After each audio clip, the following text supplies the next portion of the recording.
Dengan mempelajari Sirah Nabawiyah, maka makin menambah kecintaan kepadanya. Semoga yang subscribe juga dimudahkan jalannya menuju surga. Silahkan tekan tombol like supaya postingan ini semakin tersebar. Dan tulis doa serta hajat pemirsa di kolom komentar. Semoga semakin banyak yang mengaminkan, maka semakin cepat terkabul. Nabi Sulaiman alaihi salam adalah manusia terkaya sepanjang sejarah kehidupan manusia di muka bumi. Dalam beberapa kitab suci seperti Al-Quran, Alkitab, dan Injil, Nabi Sulaiman alaihi salam dijelaskan sebagai manusia terkaya yang pernah hidup di muka bumi. Tidak ada satupun manusia yang bisa mengalahkan total kekayaannya hingga hari kiamat tiba. Para arkeolog telah menemukan situs peninggalan sejarah Islam yang mengungkap total kekayaan Nabi Sulaiman alaihi salam. Erez bin Yosef, seorang profesor sekaligus peneliti, ia menyatakan bahwa 3.000 tahun yang lalu Nabi Sulaiman alaihi salam diperkirakan memiliki kekayaan senilai 2,2 triliun US dollar. Dan apabila dikonversikan dengan nilai mata uang dolar hari ini, jika dirupiahkan, maka nilainya setara dengan 32.891.870 triliun rupiah. Profesor itu juga menjelaskan bahwa kekayaan Nabi Sulaiman alaihi salam berasal dari dua sumber, yakni istana kerajaan dan tambang tembaga. Nilai itu berkali-kali lipat lebih banyak dari total kekayaan negara Indonesia yang hanya mencapai 11.454 triliun per 30 Desember 2021. Nabi Sulaiman alaihi salam memiliki beberapa mukjizat. Di antaranya adalah dapat berbicara dengan bahasa binatang. Beliau dapat memerintah mereka untuk melakukan sesuatu. Beliau juga dapat mengendalikan besar kecilnya tekanan angin dan dapat mengatur ke arah mana angin akan berhembus. Sehingga dengan itu Nabi Sulaiman dapat memanfaatkan angin sebagai kendaraannya dan juga kendaraan tentaranya. Nabi Sulaiman juga bisa melunakkan besi dan membentuknya menjadi pakaian perang yang anti tusukan senjata tajam. Nabi Sulaiman juga memimpin para jin. Mereka tunduk dan patuh pada perintah Nabi Sulaiman alaihi salam. Tidak hanya setan, iblis laknatullah yang merupakan makhluk pembangkang dapat dibuat tunduk bertekuk lutut pada perintah-perintah Nabi Sulaiman. Nabi Sulaiman bisa melakukan teleportasi, yaitu berpindah dari suatu tempat ke tempat yang lain dalam waktu singkat. Peristiwa itu dibuktikan dengan pemindahan singgasana Ratu Balqis atas perintah Nabi Sulaiman. Nabi Sulaiman dikenal sebagai raja yang adil dan bijaksana. Nabi Sulaiman diberkahi kecerdasan yang luar biasa untuk menyatu padukan segenap kekuatan yang Allah berikan kepadanya. Ia mengelola dan membawa kerajaannya menjadi kekuatan raksasa yang tak terkalahkan di masanya dengan segenap kemampuan yang dimilikinya. Tentara Nabi Sulaiman adalah tentara terkuat di bumi tanpa ada yang menandingi. Pertanyaan mendasar yang muncul kali ini adalah dari mana sumber kekayaan dan kekuatan Nabi Sulaiman alaihi salam? Untuk mendapat jawaban dari pertanyaan itu, simak video ini sampai akhir. Sebelum itu, mari bantu channel ini terus berkembang dengan cara subscribe dan nyalakan tanda loncengnya. Berikan komentar yang positif dan berikan like serta share video ini. Bismillahirrahmanirrahim. Sungguh kami benar-benar telah menganugerahkan ilmu kepada Daud dan Sulaiman. Keduanya berkata, segala puji bagi Allah yang melebihkan kami dari kebanyakan hamba-hambanya yang mukmin. Sulaiman telah mewarisi Daud dan dia berkata, wahai manusia, kami telah diajari untuk memahami bahasa burung dan kami dianugerahi segala sesuatu. Sesungguhnya semua ini benar-benar karunia yang nyata. Quran Surat An-Naml ayat 15-16.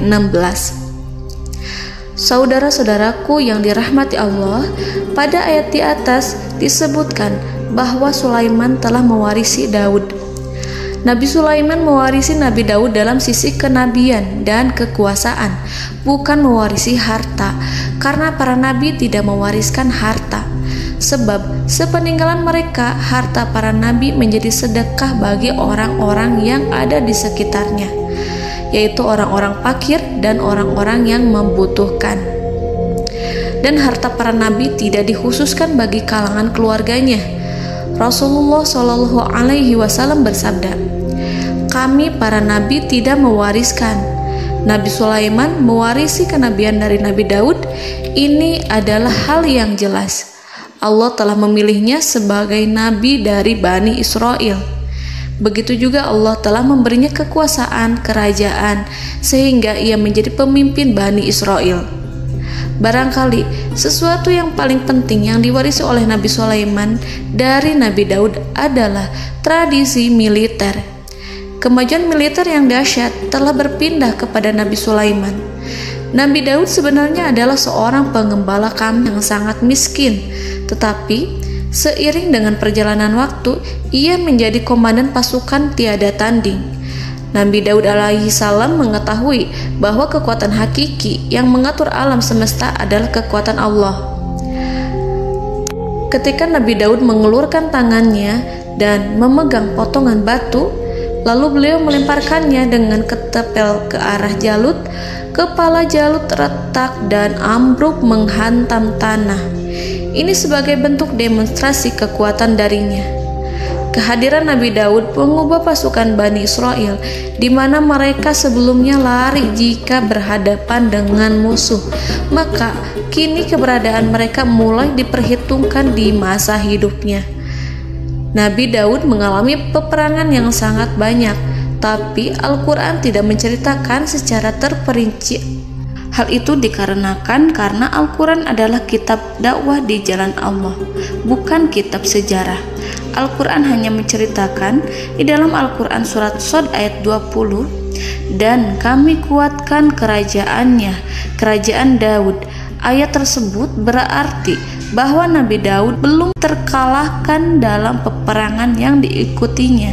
Di samping dukungan yang Allah berikan kepadanya, juga pasukan dan rakyatnya, di mana mereka adalah orang-orang yang bertauhid, menyerahkan diri kepada Allah.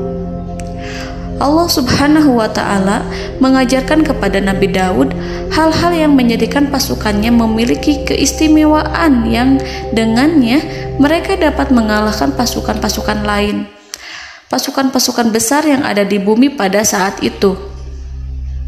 Allah Subhanahu wa Ta'ala berfirman dalam surat Saba ayat 10, "Dan kami telah melunakkan besi untuknya." Baju besi mungkin akan menjadi masalah dalam benak kita. Ketika orang-orang yang berperang, baju besi cukup mengganggu gerakan mereka. Kita bisa membayangkan ketika ada dua orang berperang, salah satu dapat bergerak bebas, sementara yang lainnya tidak leluasa bergerak karena tertahan dengan pakaiannya. Namun, dengan kekuasaan Allah, Nabi Daud dapat melunakkan besi dan membuat baju besi yang ringan, yang mudah untuk digunakan. Ini adalah kemajuan penting yang Allah berikan kepada Nabi Daud dan tentaranya. Kemajuan itu kemudian diajarkan, diwariskan dan dimiliki oleh Nabi Sulaiman alaihi salam. Nabi Sulaiman memiliki pasukan dahsyat yang melebihi pasukan manapun di bumi saat itu, atau bahkan mungkin saat ini. Bahkan Allah menambahkan karunia-Nya kepada Nabi Sulaiman yang disebutkan dalam Al-Quran surat An-Naml ayat 16. Dan Sulaiman telah mewarisi Daud, dan dia berkata, "Wahai manusia, kami telah diberi pengertian tentang suara burung, dan kami diberi segala sesuatu. Sesungguhnya ini benar-benar suatu karunia yang nyata." Saudara-saudaraku yang dirahmati Allah, pada suatu hari Nabi Sulaiman alaihi salam menengadahkan tangannya dan berdoa kepada Allah Subhanahu wa ta'ala. Antara hati Nabi dan Allah tidak ada penghalang, tidak ada jarak, tidak ada sekatan waktu, tidak ada satupun dari para nabi yang berdoa kepada Allah kecuali doanya pasti dikabulkan. Doa Nabi Sulaiman alaihi salam direkam dalam Al-Quran surat Shad ayat 35. Nabi Sulaiman berkata, "Ya Tuhanku, ampunilah aku, anugerahkanlah kepadaku kerajaan yang tidak dimiliki oleh seorang pun sesudahku." Nabi Sulaiman menginginkan dari Allah sesuatu kerajaan yang belum pernah diperoleh oleh siapapun setelahnya. Allah Subhanahu wa ta'ala mengabulkan doa Nabi Sulaiman dan memberinya kerajaan tersebut. Nabi Sulaiman mewarisi kekuasaan, kenabian, hikmah ilmu dari Nabi Daud alaihi salam. Orang-orang menyebut Nabi Sulaiman Al-Hakim, Sulaiman yang bijaksana. Kebijaksanaan Nabi Sulaiman tidak terbatas pada keadilannya di tengah-tengah manusia dan juga kasih sayangnya kepada mereka. Namun, kebijaksanaan Nabi Sulaiman juga berlaku di kalangan burung dan binatang lainnya. Nabi Daud juga mengenal bahasa burung, tetapi Nabi Sulaiman dapat berbicara dengan bahasa burung. Bahkan, ia dapat menggantikannya sebagai pembantunya. Ketika Nabi Daud bertasbih di gunung, burung-burung serta binatang buas ikut bertasbih bersamanya. Bahkan angin pun berhenti untuk mendengarkan tasbih itu. Sedangkan Nabi Sulaiman alaihi salam, Allah Subhanahu wa ta'ala memberinya karunia lebih dari itu, di mana binatang-binatang buas tunduk padanya, begitu juga angin dan burung. Saudara-saudaraku yang dirahmati Allah, Nabi Sulaiman alaihi salam mampu mendengarkan bisikan semut yang berbicara kepada sesama mereka. Bahkan ia mampu memerintahkan semut tersebut sehingga semut itu menjadi taat pada perintahnya. Pasukan Nabi Sulaiman memiliki kekuatan yang sangat dahsyat. Belum pernah ada di dunia ini satu pasukan pun yang memiliki kekuatan seperti itu. Kekuatan Nabi Sulaiman berasal dari beberapa kombinasi yang sangat mengagumkan, sehingga karenanya ia tidak dapat tertandingi. Kekuatan itu terdiri dari manusia, binatang-binatang, jin, dan lain sebagainya. Kita mengetahui bahwa jin adalah makhluk Allah dan manusia tidak mampu melihatnya atau menghadirkannya atau meminta pertolongan kepadanya. Sedangkan Nabi Sulaiman telah diberi Allah suatu kemampuan untuk menundukkan jin, memperkerjakan mereka sebagai tentara di tengah-tengah peperangan. Bahkan ia mampu menjadikan mereka sebagai pekerja-pekerja kasar di kerajaannya saat tidak ada peperangan. Oleh sebab itu, ketika ada pasukan lain yang mencoba melawan pasukan Nabi Sulaiman, mustahil mereka akan mendapatkan kemenangan. Bahkan pasukan Nabi Sulaiman diperkuat oleh pasukan burung. Burung di pasukan Nabi Sulaiman memerankan tugas penting, yaitu menjadi agen intelijen. Kita mengetahui bahwa peranan informasi saat peperangan adalah hal yang penting. Dari informasi tersebut, pasukan dapat mengetahui keadaan lawannya. Demikianlah peranan burung pada pasukan Sulaiman. Ia terbang di tengah-tengah musuh. Kemudian, ia kembali kepada Nabi Sulaiman untuk menyampaikan berita tentang keadaan lawannya. Di samping jin dan burung, Allah juga menundukkan angin untuk Nabi Sulaiman. Nabi Sulaiman dapat memerintahkan angin dan ia mampu untuk menaiki angin tersebut. Dalam Al-Quran surat Shad ayat 36-40, Allah Subhanahu wa ta'ala berfirman, "Kami tundukkan kepada angin yang berhembus dengan baik menurut kemana saja yang dikehendaki Sulaiman. Dan kami tundukkan pula kepadanya setan-setan, semuanya ahli bangunan dan penyelam, dan setan yang lain yang terikat dalam belenggu. Inilah anugerah kami, maka berikanlah kepada orang lain atau tahanlah untuk dirimu tanpa perhitungan, dan sesungguhnya dia mempunyai kedudukan yang dekat pada sisi kami dan tempat kembali yang baik." Saudara-saudaraku yang dirahmati Allah, Allah Subhanahu wa Ta'ala juga memberikan kemampuan yang tak seorang pun dari para nabi mendapatkannya, yaitu kemampuan untuk memerintah setan. Setan adalah salah satu bagian dari jin. Ia adalah kelompok yang celaka dari bangsa jin. Kelompok ini sebenarnya tidak mampu dikuasai oleh manusia. Bahkan jin yang soleh tidak dapat mengatur setan. Adapun Nabi Sulaiman, Allah telah memberinya kekuasaan untuk menundukkan setan dan mempekerjakannya, bahkan mengikatnya dengan rantai serta menghukumnya jika ia menentang pada perintahnya. Setan membangun untuk Sulaiman istana-istana, patung-patung dan alat-alat perang. Bahkan setan-setan itu menyelam ke dasar lautan untuk mengeluarkan permata dan yakut untuk Sulaiman. Jika di antara setan yang menentang perintahnya, maka Nabi Sulaiman alaihi salam mengikatnya dengan rantai.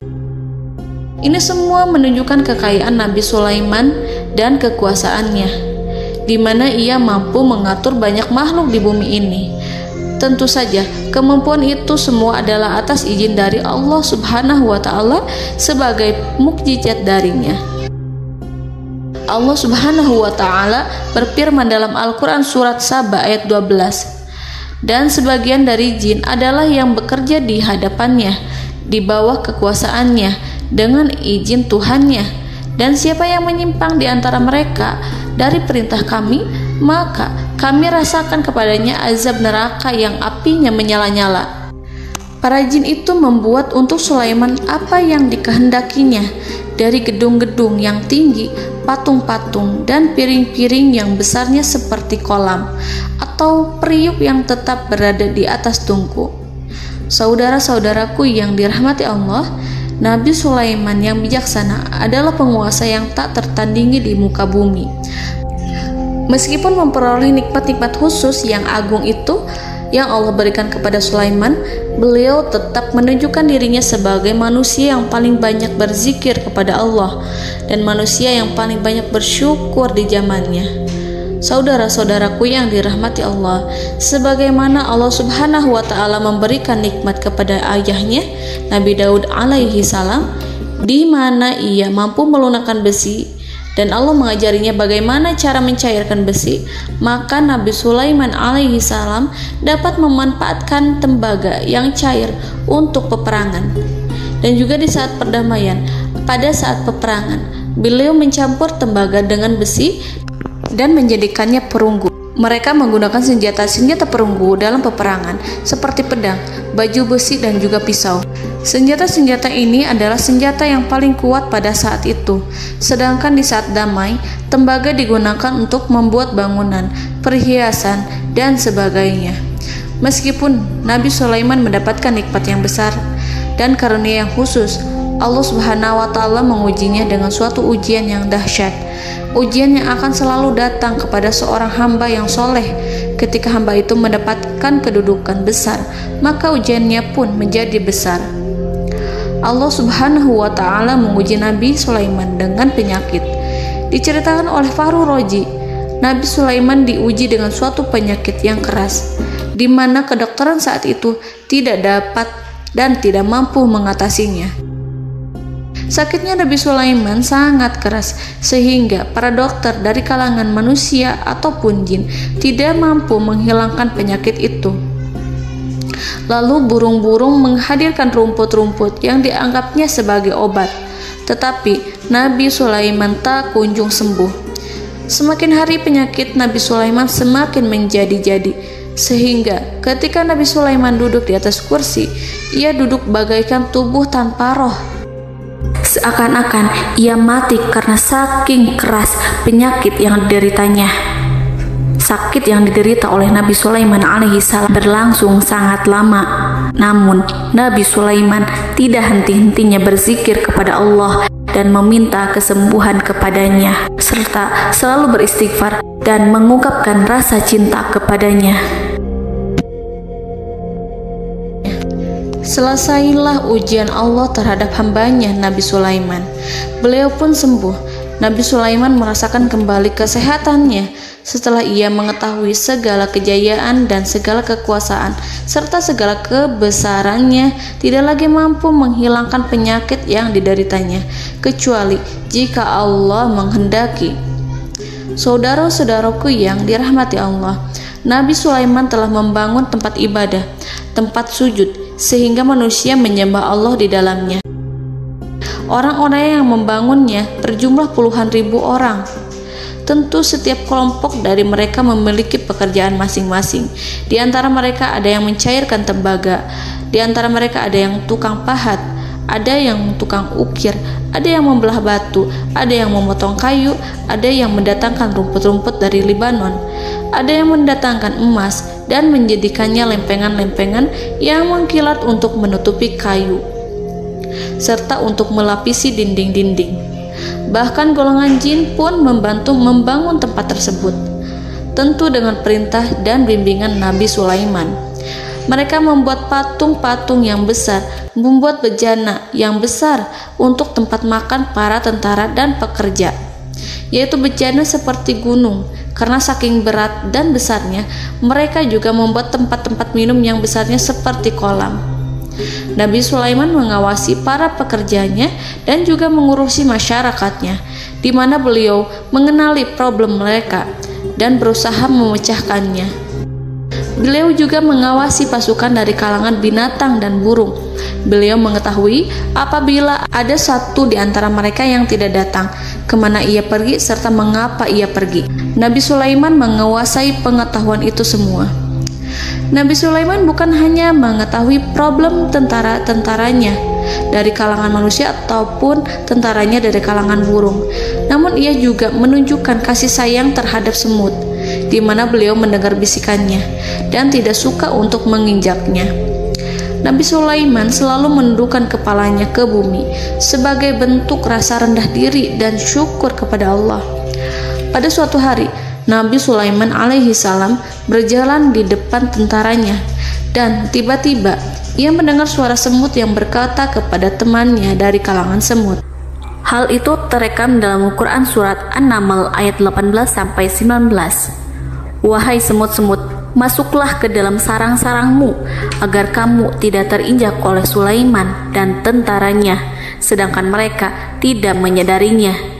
Nabi Sulaiman alaihi salam tersenyum mendengar itu dan ia berdoa, "Ya Allah, ya Tuhanku, berilah aku ilham untuk tetap mensyukuri nikmat-Mu yang telah Engkau anugerahkan kepadaku dan kepada kedua orang ibu bapakku, dan untuk mengerjakan amal soleh yang Kau ridhoi, dan masukkanlah aku ke dalam rahmat-Mu, ke dalam golongan hamba-hamba-Mu yang soleh." Saudara-saudaraku yang dirahmati Allah, meskipun Nabi Sulaiman mendapatkan kekuasaan dan memiliki tentara yang besar, namun beliau menunjukkan kasih sayang terhadap bangsa semut. Beliau mendengarkan bisikannya dan melihat semut yang ada di depannya. Oleh karena itu, tak mungkin baginya untuk menginjak golongan semut itu. Nabi Sulaiman bersyukur kepada Allah telah memberinya nikmat, yaitu nikmat rahmat dan kasih sayang. Di samping itu, Nabi Sulaiman alaihi salam adalah orang paling kaya di dunia.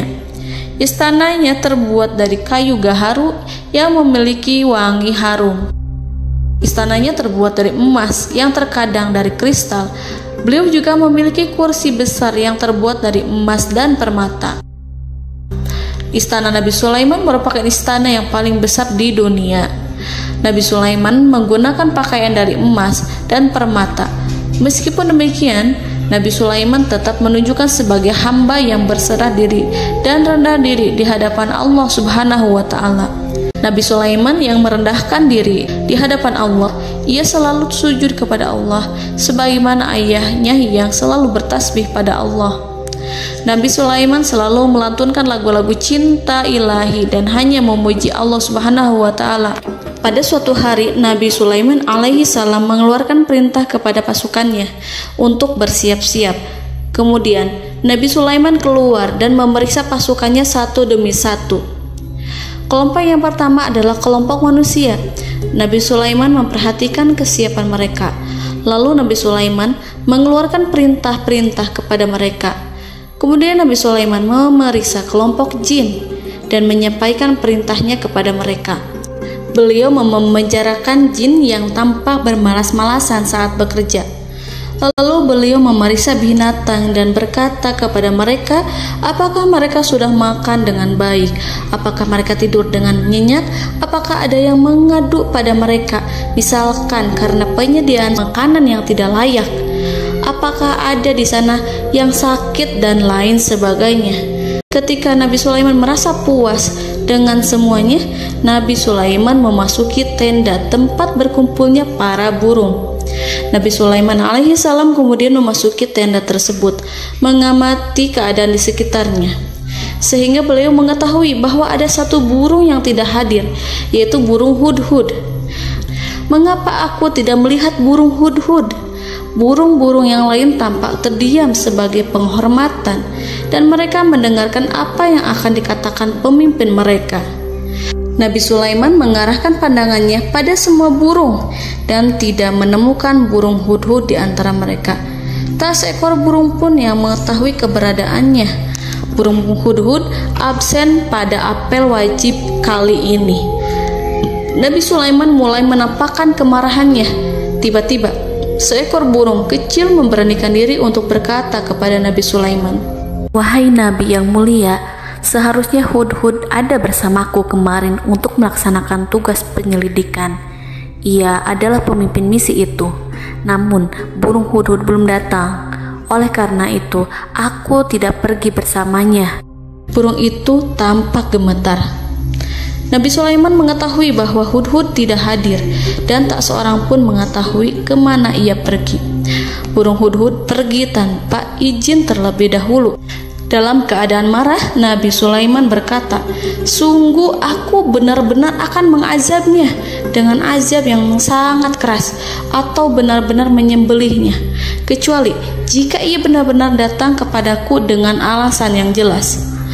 Kawanan burung-burung mengetahui bahwa Nabi Sulaiman sedang marah dan telah menetapkan untuk menyiksa burung hudhud atau menyembelihnya atau justru memaafkannya dengan syarat ia datang dengan membawa alasan yang dapat menyelamatkannya, atau dengan kata lain, burung hudhud dapat memastikan bahwa ia melaksanakan tugas yang penting. Nabi Sulaiman menunjukkan kemarahan yang besar sehingga siapapun akan merasa takut kepada Nabi Sulaiman yang marah. Nabi Sulaiman kemudian pergi dari tempat burung tersebut. Nabi Sulaiman masih memikirkan keadaan burung hudhud. Seharusnya burung hudhud menjadi bagian penting dari badan intelijen. Apakah ia pergi untuk menyingkap suatu, atau apakah ia pergi hanya untuk bermain-main? Nabi Sulaiman telah memperhatikan dan mengetahui bahwa burung hudhud adalah seekor burung yang cerdik dan juga fasih berbicara. Terkadang Nabi Sulaiman mendapati burung hudhud sedang bermain-main dan menunda-nunda pekerjaannya. Namun ketika Nabi Sulaiman melihatnya, burung hudhud memahami bahwa perbuatannya tidak benar. Oleh karena itu, ia tidak boleh menyampur adukan antara waktu serius dan waktu bermain. Tidak lama setelah itu, burung hudhud tiba di tempat para burung. Burung-burung yang lain berkata kepadanya, "Wahai hudhud, pergilah engkau ke tempat Nabi Sulaiman. Jika ia mengetahui bahwa engkau telah sampai, jiwamu benar-benar terancam." Mendengar itu, burung hudhud segera beranjak. Ia terbang menemui Nabi Sulaiman. Pada waktu itu, Nabi Sulaiman sedang duduk bersama tentaranya yang lain. Burung hudhud berdiri. Ia telah merencanakan untuk memulai pembicaraan dengan Nabi Sulaiman sebelum Nabi Sulaiman bertanya kepadanya kemana dia pergi. Ini sebagai bukti bahwa hudhud telah melaksanakan suatu tugas yang penting. Dalam Al-Quran Surat An-Naml ayat 22, burung hudhud berbicara, "Aku telah mengetahui sesuatu yang kamu belum mengetahuinya, dan kubawa kepadamu dari negeri Saba suatu berita penting yang diyakini seakan-akan burung hudhud hendak berkata, 'Aku adalah hudhud yang miskin, tapi aku mengetahui apa yang tidak engkau ketahui, dan aku telah datang kepadamu dari kerajaan Saba dengan membawa berita yang sangat penting.'" Nabi Sulaiman tampak terdiam menunggu hudhud menyelesaikan kisahnya. Dalam surat An-Naml ayat 23-24, burung hudhud berkata, Sesungguhnya aku menjumpai seorang wanita yang memerintah mereka.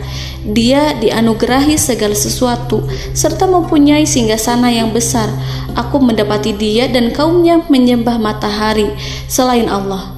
Dan setan-setan telah menjadikan mereka memandang indah perbuatan-perbuatan mereka, lalu menghalangi mereka dari jalan Allah, sehingga mereka tidak mendapat petunjuk. Burung hudhud diam. Nabi Sulaiman merasa bahwa hudhud menunjukkan kepasihan lisannya.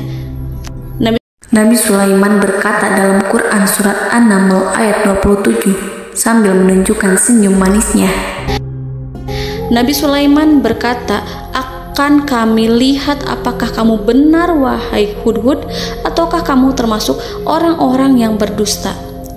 Seakan-akan burung hudhud ingin mengatakan, "Aku tidak berbohong, wahai Nabi yang mulia." Namun diamnya Sulaiman membuat takut sehingga burung hudhud terdiam. Nabi Sulaiman terdiam karena berpikir, lalu ia memutuskan sesuatu setelah itu. Beliau melihat kepada lainnya dan meminta secari kertas. Nabi Sulaiman menulis surat singkat dan menyerahkannya kepada hudhud serta memerintahkan kepadanya seperti yang dikatakan dalam Quran surat An-Naml ayat 28. "Pergilah dengan membawa suratku ini, lalu jatuhkanlah kepada mereka, kemudian berpalinglah dari mereka, lalu perhatikanlah apa yang mereka bicarakan."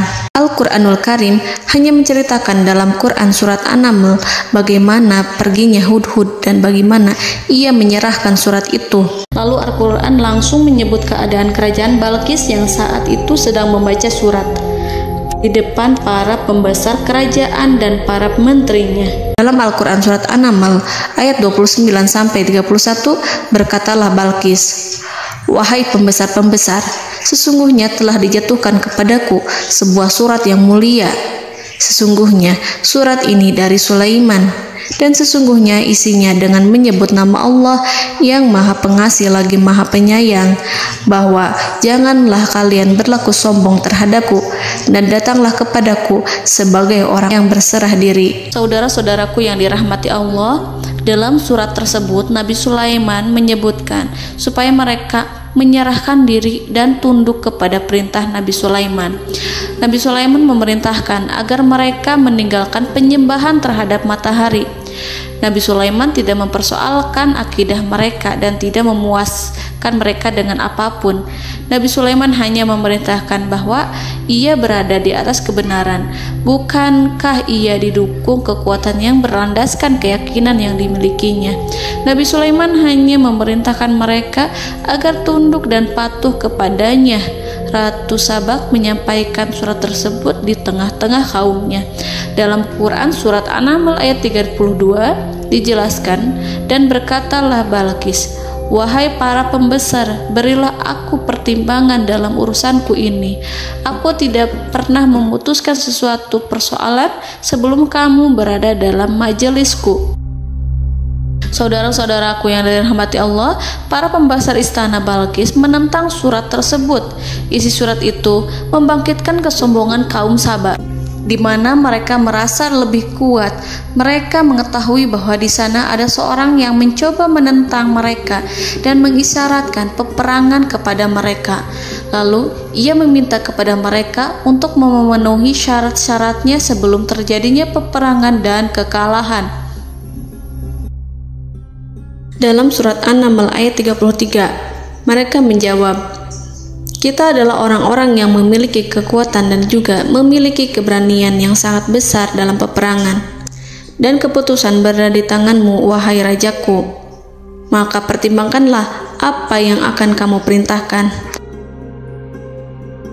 Saudara-saudaraku yang dirahmati Allah, para pembesar kaum Sabak seakan ingin berkata, "Kita siap untuk melaksanakan perang."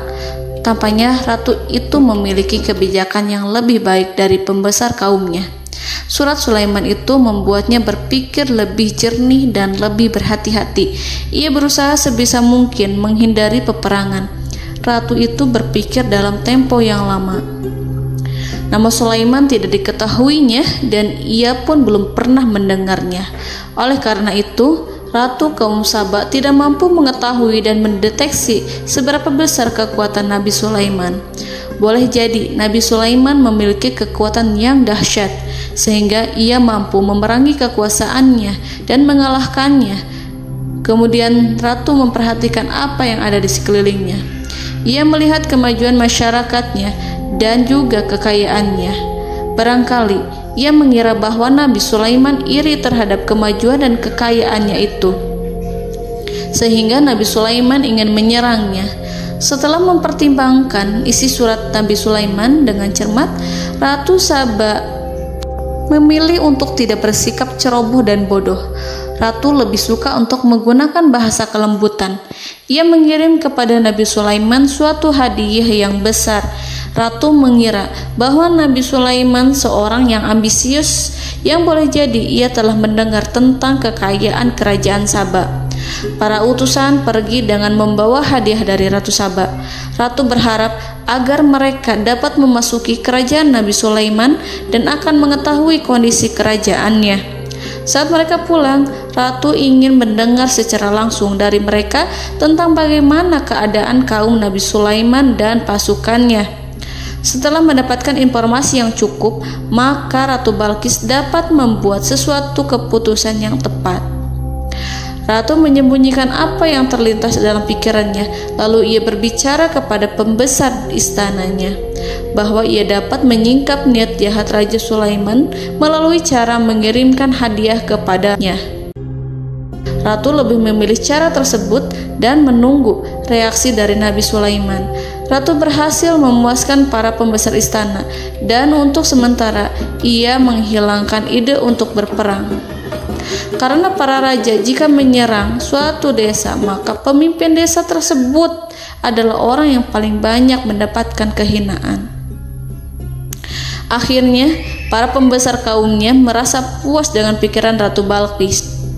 Saudara-saudaraku yang dirahmati Allah, dalam surat An-Naml ayat 34-35 dijelaskan, Ratu Balqis berkata, "Sesungguhnya raja-raja apabila memasuki suatu negeri, niscaya mereka akan membinasakannya dan menjadikan penduduknya yang mulia menjadi hina. Dan demikian pula lah yang akan mereka perbuat. Dan sesungguhnya aku akan mengirim utusan kepada mereka dengan membawa hadiah, dan aku akan menunggu apa yang akan dibawa kembali oleh utusan itu." Kemudian sampailah hadiah dari Ratu Balqis kepada Nabi Sulaiman. Para intelijen Nabi Sulaiman memberitahunya bahwa utusan Balqis datang dengan membawa hadiah. Nabi Sulaiman langsung mengetahui bahwa Ratu Balqis itu sengaja mengirim orang-orangnya untuk mengetahui atau untuk mendapatkan informasi tentang kekuatannya. Lalu setelah itu ia akan mengambil keputusan atau mengambil sikap kepada kerajaan Sulaiman. Nabi Sulaiman segera memanggil semua pasukannya untuk berkumpul. Utusan Balqis segera memasuki istana Nabi yang dipenuhi dengan pasukan yang besar bersenjata. Melihat itu, utusan Ratu Balqis tercengang dan terkejut ketika mereka melihat kekayaan yang mereka bawa tidak ada apa-apanya dibandingkan dengan kerajaan Nabi Sulaiman. Hadiah mereka tampak tidak berarti. Emas yang mereka bawa tampak tidak memiliki makna saat mereka memasuki istana Nabi Sulaiman yang terbuat dari kayu-kayu pohon gaharu yang mengeluarkan bau yang harum serta dihiasi dengan emas permata. Para utusan Ratu Balqis berdiri bersama Nabi Sulaiman dan menyaksikan bagaimana Nabi Sulaiman mengendalikan pasukannya. Kemudian mereka mulai berpikir tentang kekuatan dan kualitas pasukan Nabi Sulaiman. Betapa kagetnya mereka ketika melihat di tengah-tengah pasukan itu terdapat singa, burung, dan tentara dari kalangan manusia yang mampu terbang. Mereka pun sadar bahwa mereka di hadapan pasukan yang tiada tandingannya. Selesailah demonstrasi pasukan Nabi Sulaiman. Kemudian para utusan ratu dipersilahkan maju ke tempat hidangan makanan. Para utusan itu sangat terkejut ketika melihat berbagai macam makanan dari penjuru dunia ada di depannya. Dan di antara makanan itu terdapat pula makanan yang biasa ditemukan di negeri mereka. Tetapi mereka melihat bahwa makanan itu memiliki rasa yang lebih istimewa.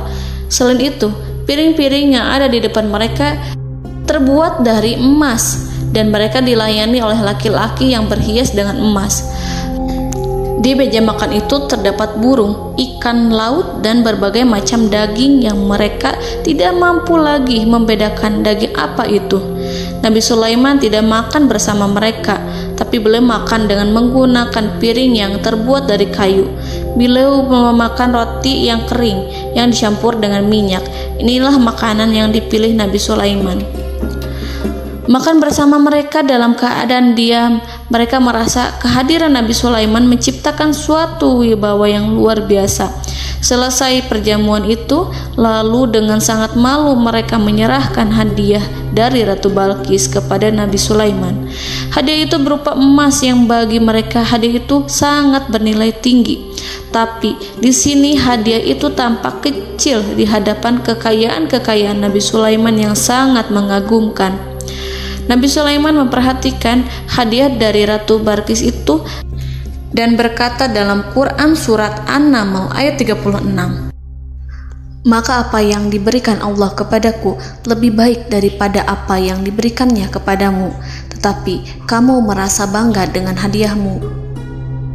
Saudara-saudaraku, Raja Sulaiman menyingkap dengan kata-katanya yang singkat itu penolakannya terhadap hadiah mereka.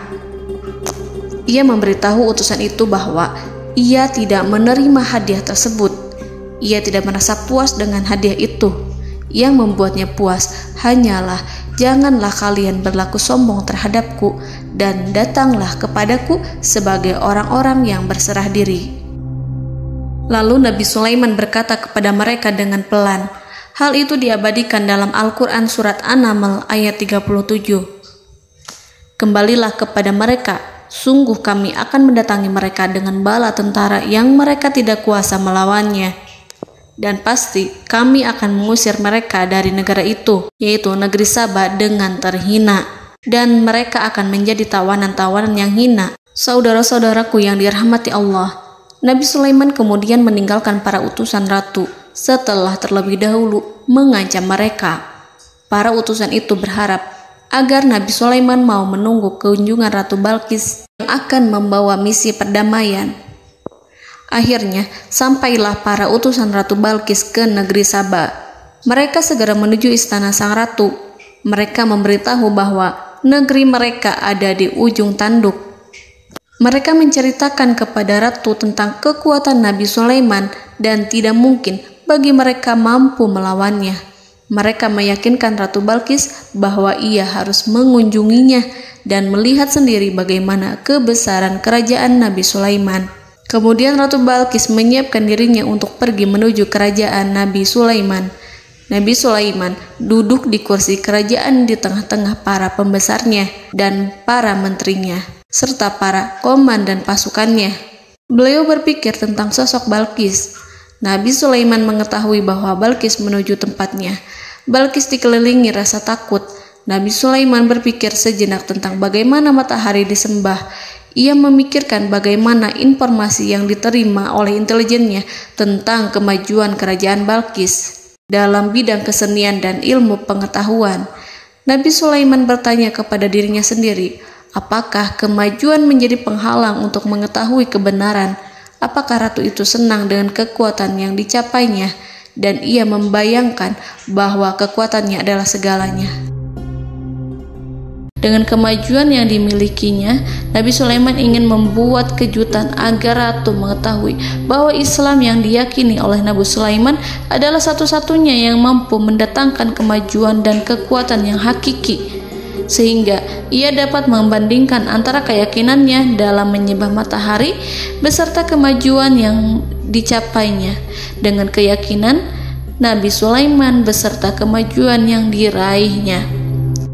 Saudara-saudaraku yang dirahmati Allah, para mata-mata Nabi Sulaiman telah memberitahunya bahwa hal yang sangat disegani dan dikagumi oleh kaum Balqis adalah kerajaan Saba, yaitu singgasana Ratu Balqis. Singgasana itu terbuat dari emas dan batu delima. Singgasana tersebut dijaga oleh penjaga yang sangat disiplin, di mana mereka tidak pernah lalai sedikit pun. Oleh karena itu, sangat tepat apabila Nabi Sulaiman menghadirkan singgasananya di sini, di kerajaannya. sehingga ketika ratu tiba, maka ia dapat duduk di atasnya. Nabi Sulaiman ingin membuat kejutan kepadanya dan menunjukkan bahwa kemampuannya tersebut yang berlandaskan pada keislaman. Nabi Sulaiman melakukan yang demikian itu dengan harapan agar si ratu tunduk kepadanya. Ide itu terlintas dalam diri Nabi Sulaiman. Lalu ia mengangkat kepalanya dan menoleh kepada anak buahnya. Hal itu diabadikan dalam Quran Surat An-Naml ayat 38. Wahai para pembesar, siapakah di antara kamu sekalian yang sanggup membawa singgasananya kepadaku sebelum mereka datang kepadaku sebagai orang-orang yang berserah diri? Saudara-saudaraku, perhatikanlah ungkapan pikiran Nabi Sulaiman tersebut. Semua pemikirannya berkisar tentang keislaman para penyembah matahari, tentang bagaimana beliau dapat memberikan petunjuk kepada mereka di jalan Allah. Yang pertama menjawab pertanyaan Nabi Sulaiman adalah jin Ifrit. Dalam Quran Surat An-Naml ayat 39, berkatalah Ifrit yang cerdik dari golongan jin, "Aku akan datang kepadamu dengan membawa singgasana itu sebelum kamu berdiri dari tempat dudukmu. Sesungguhnya aku benar-benar kuat untuk membawanya, lagi dapat dipercaya." Nabi Sulaiman berdiri dari tempat duduknya. Setelah 1 jam atau 2 jam, jin itu berjanji kepadanya untuk menghadirkan singgasana Balkis. Sebelum itu, istana Nabi Sulaiman di Palestina, sedangkan istana Balkis terletak di Yaman. Antara singgasana tersebut dengan singgasana Nabi Sulaiman berjarak lebih dari ribuan mil. Barangkali pesawat yang cepat sekalipun yang kita kenal hari ini tidak akan mampu membawa dan mendatangkan istana itu dalam waktu 1 jam. Tetapi masalahnya di sini, berhubung dengan kekuatan jin yang serba misterius, Nabi Sulaiman tidak mengomentari sedikit pun terhadap apa yang dikatakan oleh Ifrit. Nabi Sulaiman tampak menunggu tanggapan lain yang mampu menghadirkan singgasana Balkis yang lebih cepat dari jin Ifrit. Nabi Sulaiman menoleh kepada seorang yang di sana, yang duduk di atas naungan. Hal itu diceritakan dalam Al-Quran Surat An-Naml ayat 40. Berkatalah seseorang yang mempunyai ilmu dari Alkitab, "Aku akan membawa singgasana itu kepadamu sebelum matamu berkedip." Maka tatkala Sulaiman melihat singgasana itu terletak di hadapannya, ia pun berkata, "Ini termasuk karunia Tuhanku untuk menguji aku. Apakah aku akan bersyukur atau mengingkari nikmatnya? Dan barang siapa yang bersyukur, maka sesungguhnya dia bersyukur untuk kebaikan dirinya sendiri. Dan barang siapa yang ingkar, maka sesungguhnya Tuhanku maha kaya lagi maha mulia." Saudara-saudaraku, belum lama seseorang yang mempunyai ilmu dari Alkitab menyatakan kalimatnya, sehingga singgasana itu tiba-tiba ada di depan Nabi Sulaiman, yang mampu menghadirkan singgasana itu lebih cepat dari kedipan mata. Al-Quranul Karim tidak menyingkap kepribadian seseorang yang menghadirkan singgasana itu.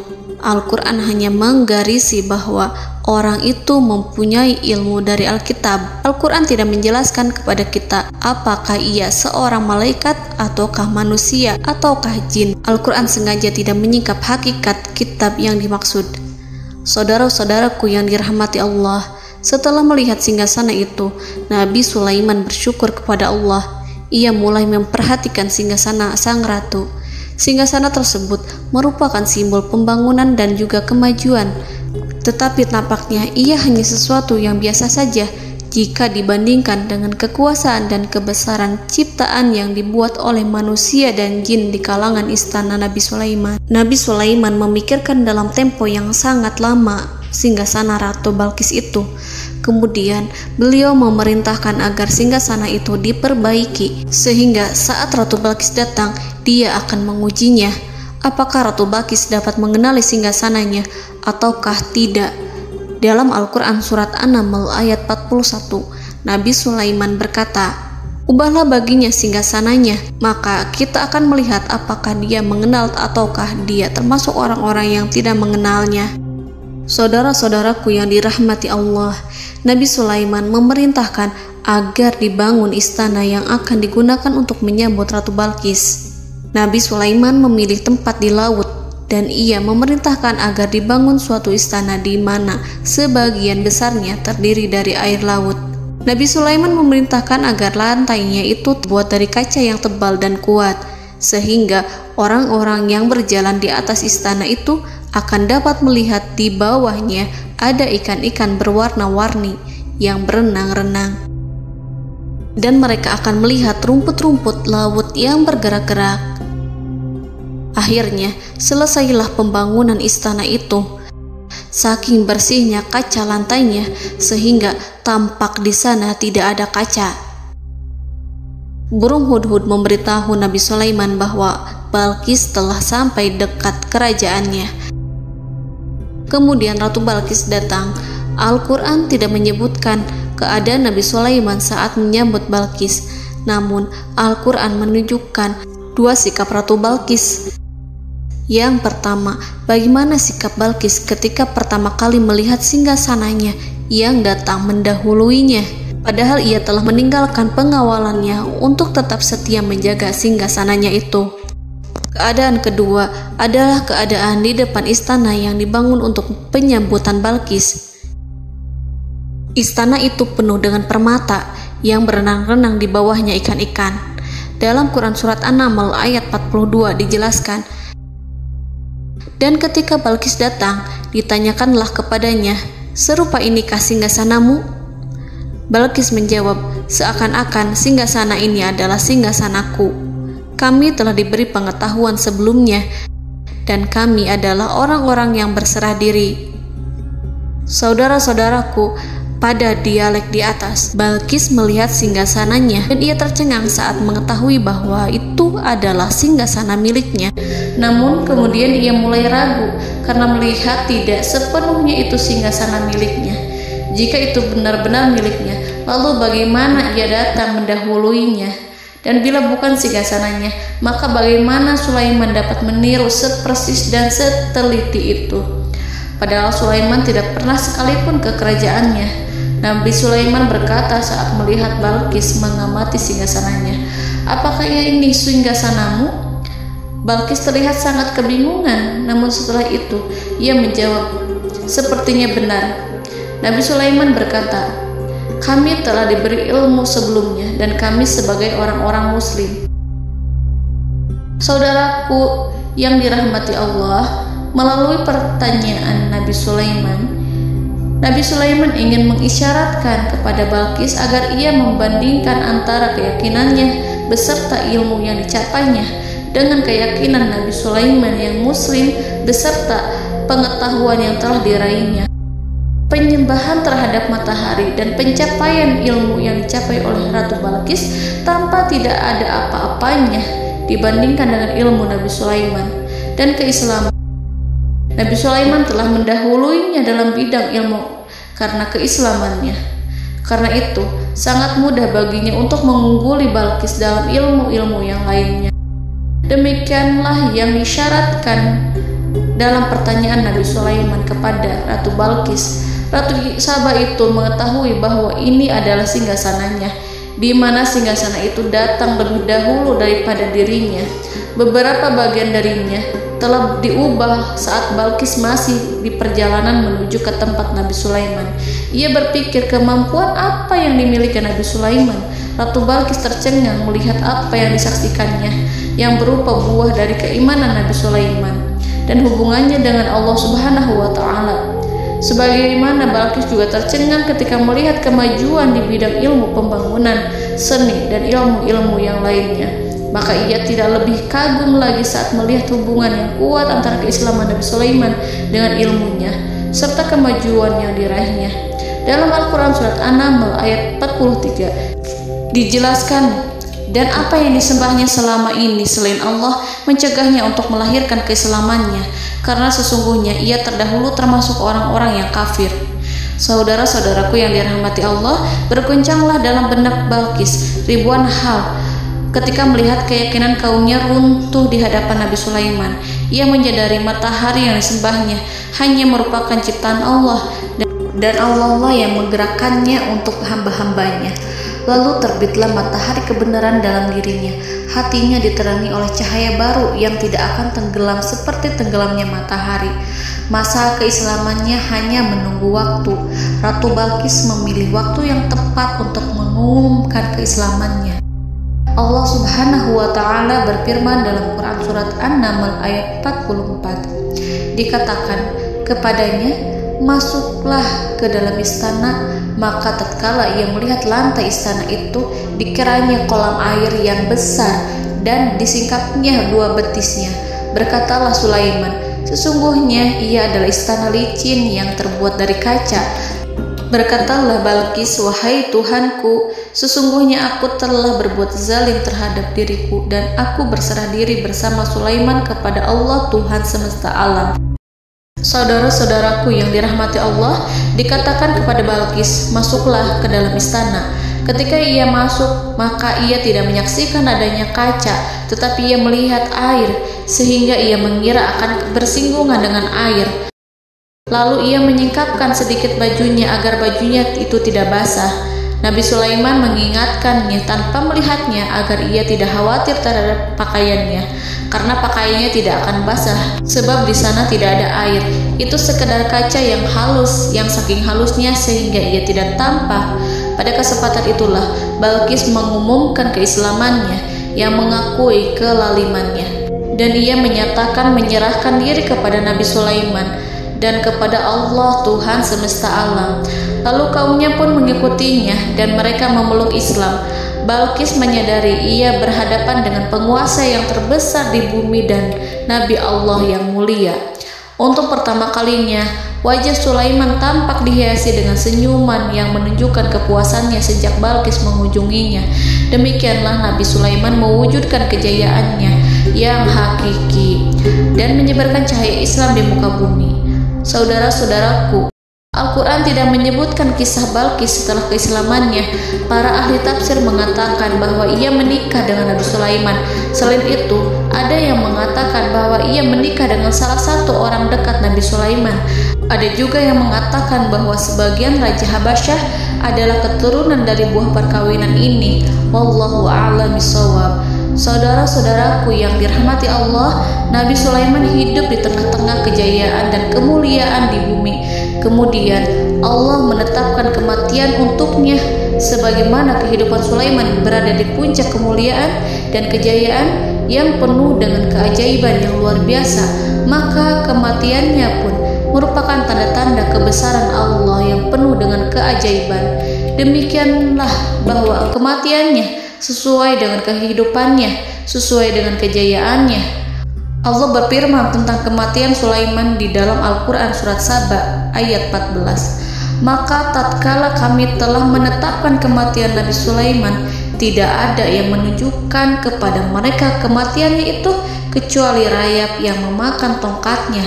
Maka tatkala ia telah tersungkur, tahulah jin bahwa kalau sekiranya mereka mengetahui yang gaib, tentulah mereka tidak akan tetap dalam siksa yang menghinakan.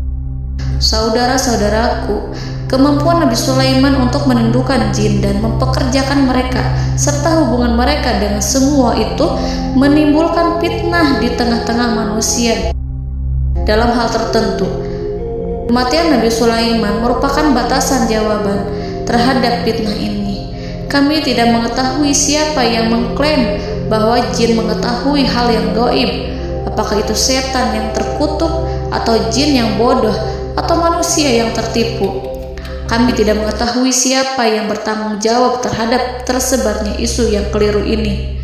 Yang kita ketahui adalah bahwa hal tersebut adalah mempengaruhi sebagian manusia dan jin. Barangkali manusia berkata kepada diri mereka, selama jin melakukan perbuatan yang luar biasa ini, maka apa gerangan yang menjadikan mereka tidak mengetahui hal yang gaib itu? Manusia itu lupa bahwa kunci kegaiban berada di tangan Allah.